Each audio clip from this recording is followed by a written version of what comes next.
Hi dears, എല്ലാവർക്കും നമസ്കാരം. സാന്ത്വനം 2 നാളത്തെ പ്രമോ വിശേഷത്തിലേക്ക് എല്ലാ കൂട്ടുകാർക്കും സ്വാഗതം കേട്ടോ.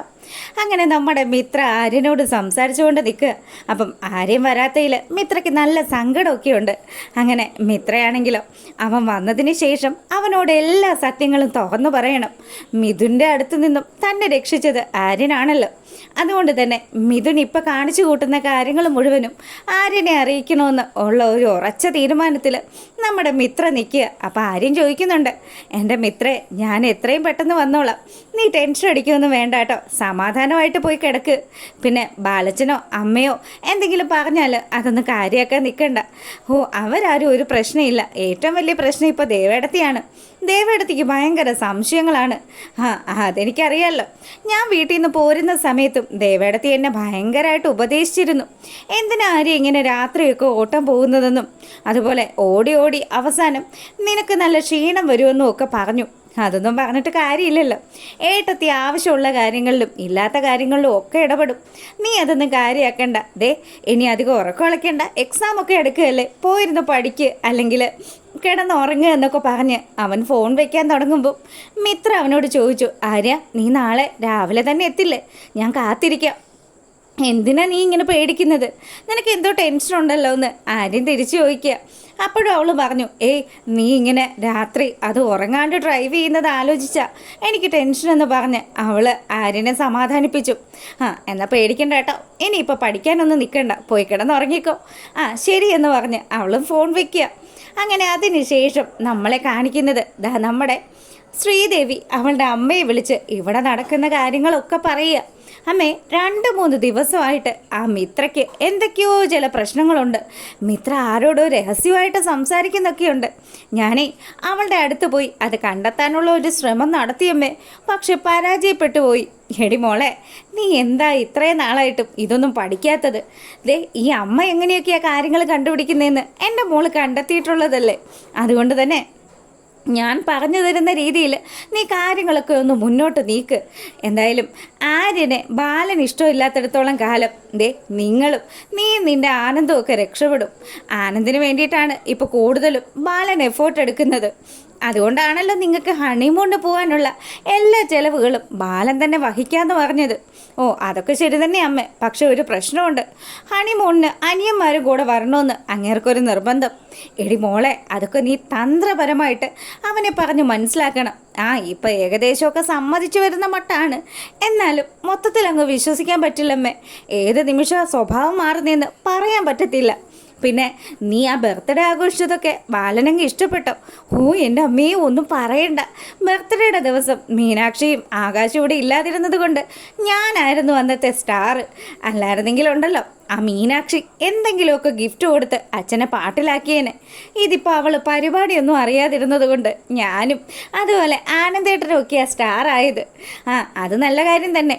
എങ്ങനെയും ബാലനെ മാത്രമല്ല ഗോമതിയെ കൂടി കയ്യിലെടുക്കണമെന്ന് ശ്രീകല മകൾക്ക് ഉപദേശിക്കുക. അപ്പോൾ ശ്രീകലയുടെ ഈ സംസാരമൊക്കെ കേട്ട് കഴിയുമ്പം ശ്രീദേവി ഒരു കാര്യം തീരുമാനിച്ചു.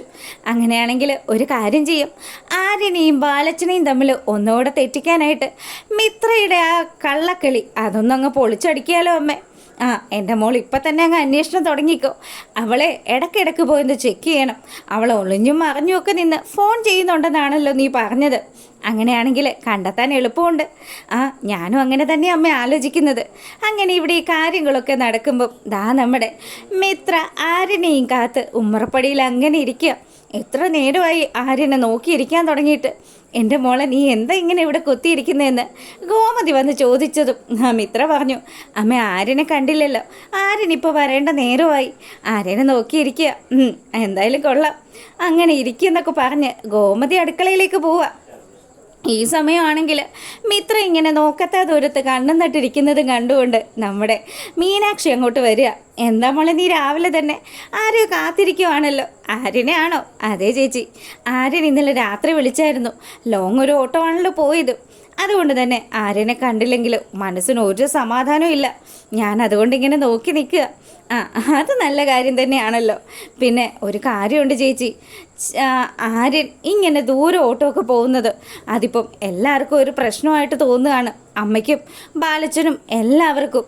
അങ്ങനെയാകുമ്പോൾ ഞാൻ ആര്യനോട് പറഞ്ഞിട്ടൊന്നും ആര്യൻ അതൊന്നും കേൾക്കുന്നില്ല. ഇനി മറ്റെന്തെങ്കിലും ഒരു ജോലി കൂടി ഞാൻ നോക്കിയാലൊന്നും ആലോചിക്കുന്നുണ്ട്. എൻ്റെ മോളെ, നീ ഒന്ന് ട്യൂഷൻ എടുത്തതിൻ്റെ ക്ഷീണം മാറി വരുന്നതല്ലേ ഉള്ളൂ. അതിൻ്റെ ഇടയ്ക്ക് ഇനി അടുത്ത പ്രശ്നമൊന്നും ഉണ്ടാക്കാൻ നിൽക്കണ്ടെന്ന് നമ്മുടെ മീനാക്ഷി പറയുക. മീനാക്ഷി ഇതൊക്കെ പറയുമ്പോൾ ശരിക്കും നമ്മുടെ മിത്ര പറയുന്നുണ്ട്. എന്നാലും ആര്യന് എന്തെങ്കിലും ഒരു സഹായം ചെയ്യാൻ പറ്റിയാൽ അതൊരു വലിയ കാര്യമല്ലേ. എന്നെ പഠിപ്പിക്കാനും എൻ്റെ ആവശ്യങ്ങൾക്കും വേണ്ടിയാണ് ആര്യൻ ഇങ്ങനെ കഷ്ടപ്പെടുന്നത്. ആ സമയത്തും ആര്യൻ്റെ ഭാവിയെക്കുറിച്ച് ചിന്തിക്കുന്നില്ലല്ലോ. അത് തന്നെ ഇവിടെ ബാലച്ചനെ സംബന്ധിച്ചിടത്തോളം ഏറ്റവും വലിയ പ്രശ്നവും. ബാലച്ചനാണെങ്കിലും ആര്യൻ നല്ല പഠിച്ച് മിടുക്കനായി വരുമെന്നൊക്കെ വിചാരിച്ച് എത്രമാത്രം കഷ്ടപ്പെട്ടതാ. എന്നിട്ട് ഇപ്പോഴത്തെ അവസ്ഥ കണ്ടില്ലേ, അവനിങ്ങനെ രാപ്പകൽ അധ്വാനിക്കുന്നത് ബാലച്ചന് കണ്ടു കഴിഞ്ഞാൽ പുള്ളിക്ക് അത് ഒരിക്കലും സഹിക്കാൻ പറ്റുന്ന കാര്യമല്ല. അപ്പം ഇവളുമാർ ഇതൊക്കെ സംസാരിച്ചുകൊണ്ട് നിൽക്കുമ്പോൾ നമ്മുടെ ആര്യൻ അങ്ങോട്ട് വരിക. ആ ചേച്ചി, ദേ ആര്യൻ വന്നു, ഞാൻ ആര്യനോട് പോയി സംസാരിക്കട്ടെ എന്ന് പറഞ്ഞ് മിത്ര ഓടിപ്പാഞ്ഞ് ചെല്ലുക. എൻ്റെ മിത്ര, നീ പതുക്കെ വാ, എവിടെയെങ്കിലും ഉരുണ്ട് വീഴുമെന്ന് ആര്യൻ പറയുമ്പോൾ മിത്ര ചിരിച്ചുകൊണ്ട് ചെല്ലുക.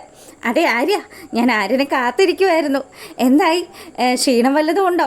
ഏയ്, ഒരു ക്ഷീണവും ഇല്ല. ഇപ്പതേ തന്നെ കണ്ടു കഴിഞ്ഞപ്പം ഞാൻ ഫുൾ ഓണായി. എന്തായാലും വാ, നമുക്ക് ഒരു കോഫി കുടിക്കാമെന്നൊക്കെ പറഞ്ഞ് ആര്യനെയും കൂട്ടിക്കൊണ്ട് മിത്ര വീടിനകത്തോട്ട് ചെല്ലുമ്പം ദാ അവിടെ നിൽക്കുകയാണ് നമ്മുടെ ബാലച്ചൻ. ആര്യനെ കണ്ടപാടെ തന്നെ, എടാ നീ ഇപ്പോഴാണല്ലേ വരുന്നത്? രാത്രിയും പകലും ഇങ്ങനെ കഷ്ടപ്പെട്ട് നിനക്ക് എന്താ ഉദ്ദേശം? പഠിക്കാനയച്ചാൽ പഠിക്കണോടാ. പഠിക്കേണ്ട പ്രായത്തിൽ പിള്ളേരിങ്ങനെ കഷ്ടപ്പെട്ട് കഴിഞ്ഞാൽ അത് അതിലും വലിയ പ്രശ്നങ്ങൾ ഉണ്ടാക്കുമെന്നൊക്കെ പറഞ്ഞ് ബാലൻ ഒച്ചയെടുക്കാൻ തുടങ്ങി. ഗോമതി ഈ ബഹളമൊക്കെ കേട്ട് ഓടി വരിക. അപ്പോൾ ഗോമതി പറയുന്നുണ്ട്, എന്തിനാ നിങ്ങൾ എപ്പോഴും അവനിങ്ങനെ വഴക്ക് പറയുന്നത്, അതും അവൻ്റെ ഭാര്യയുടെ മുന്നിൽ വെച്ച്? എടി, ഞാനേ എൻ്റെ മക്കളെ അനുസരണയോട് കൂടിയാണ് വളർത്തിയിരുന്നത്. പിന്നെ അവന്മാരുടെ തന്നിഷ്ടത്തിന് പോയി പെണ്ണ് കെട്ടി. അതിലിനിയിപ്പോൾ ഒന്നും ചെയ്യാൻ പറ്റില്ലല്ലോ. എന്തായാലും മക്കളെ ഇങ്ങനെ വഷളാക്കുന്നത് നീ ഒറ്റൊരുത്തിയാ. പോലെയുള്ള ചില അമ്മമാരാ ഇതുപോലെ ആമക്കൾക്ക് വളം വെച്ച് കൊടുക്കുന്നതെന്നൊക്കെ ബാലൻ നമ്മുടെ ഗോമതിയോട് പറയുമ്പോൾ ഗോമതിക്ക് നല്ല വിഷമമായി. അങ്ങനെ നിൽക്കുന്ന ഗോമതിയെ കാണിച്ചുകൊണ്ടാണ് നാളത്തെ വിശേഷം അവസാനിക്കുന്നത്. അപ്പോൾ ഓക്കേ.